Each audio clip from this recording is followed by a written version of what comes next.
Ya, pemirsa, kita lanjutkan perbincangan. Saya masih bersama dengan Iwan Aryawan, staf pengajar atau dosen dari FKM UI, Fakultas Kesehatan Masyarakat UI. Pak Iwan, tadi kita sedang memperbincangkan bahwa angkanya bisa sampai 2,5 juta warga Indonesia positif corona dan 240.000 dinyatakan meninggal dunia bila tidak ada intervensi sama sekali. Nah, ada 3 intervensi yang bisa dilakukan, yaitu rendah, moderat, dan juga tinggi. Mungkin bisa dijelaskan Pak Iwan, seperti apa yang dimaksud dengan rendah dan moderat serta tinggi?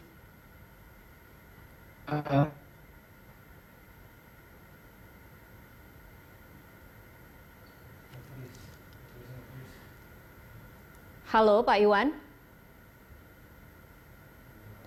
Pak Iwan masih bisa mendengar suara saya? Halo, ya. Iya, Pak Iwan bisa mendengar suara saya?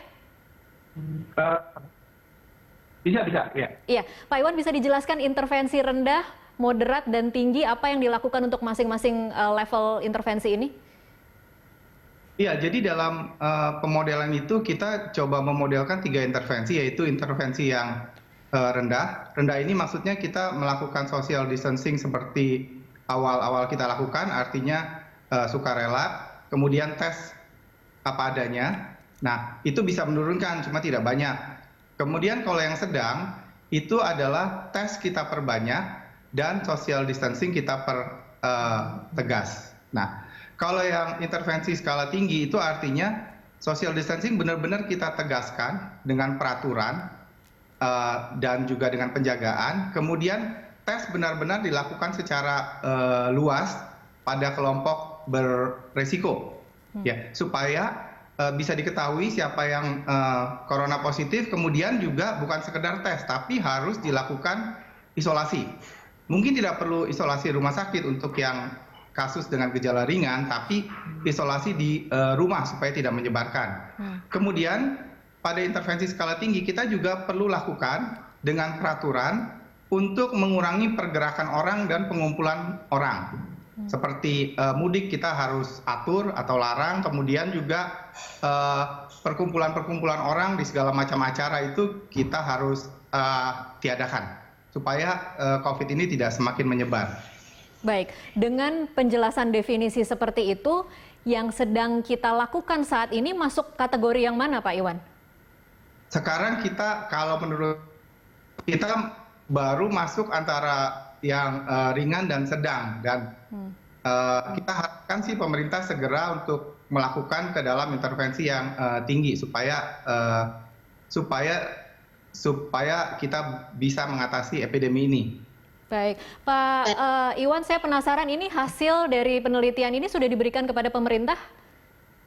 Sudah, kami ini sudah berikan hasil ini kepada Bappenas dan kepada BNPB. Dan apa tanggapan mereka? Mereka menerima baik dan mereka menggunakan perhitungan ini untuk perencanaan intervensi yang mendatang. Jadi kami yakin pemerintah akan melakukan intervensi yang lebih baik di masa mendatang ini.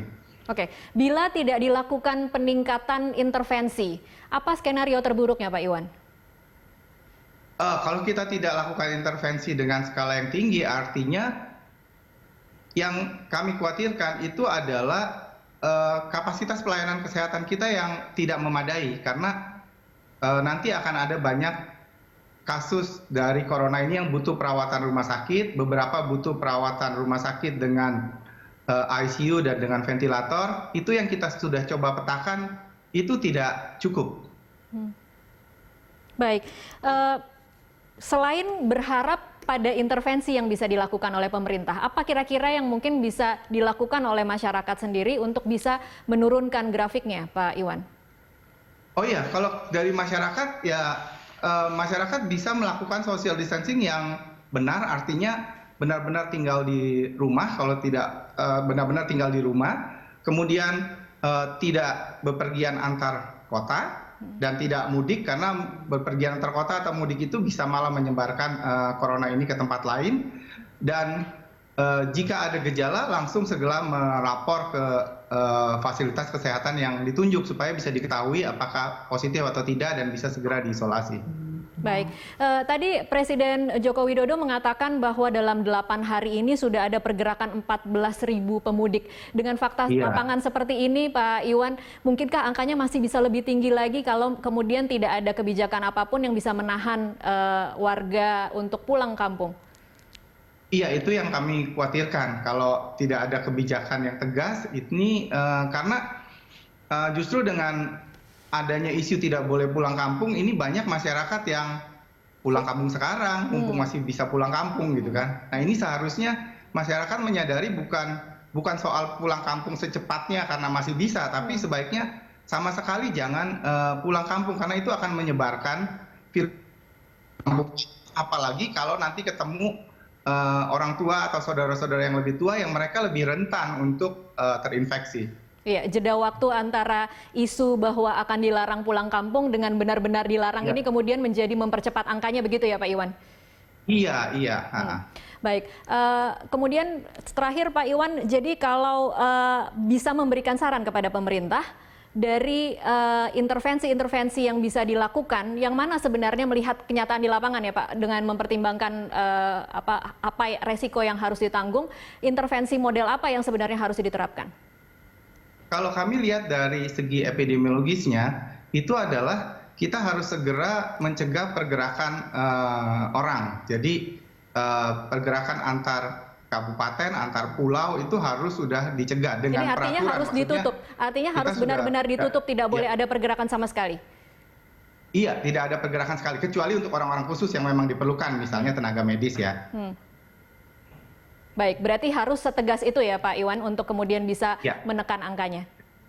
Ya, di samping tes juga diperbanyak ya untuk deteksi orang-orang yang positif. Baik, terima kasih Pak Iwan Aryawan untuk waktunya bersama kami. Ya, terima kasih. Ya, pemirsa itu tadi, selamat sore. Itu tadi staf pengajar dari Biro Statistik FKM UI, Iwan Aryawan.